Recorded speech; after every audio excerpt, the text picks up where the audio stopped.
Yang Jogonegoro Duk rikala rumiyin sekitar tahun 1800 wonten sawening priyayagung ingkang tumandha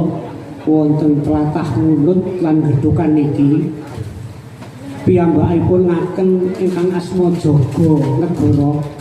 tegesipun menawi dipun penggalih menika salah satunipun pejuang negara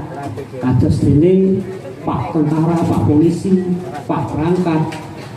pramila niku meling dhateng para warga mriki mbok menawa kurang udan gelara seni tayub kalian sesaji pindang lulang saha dawet. Lah menika sampun dipun tunangkani pramila menika sedaya saniki nggih saperlu kerenah anggenipun nyuwun jawah wonten ing dinten iki jeneng abang nggih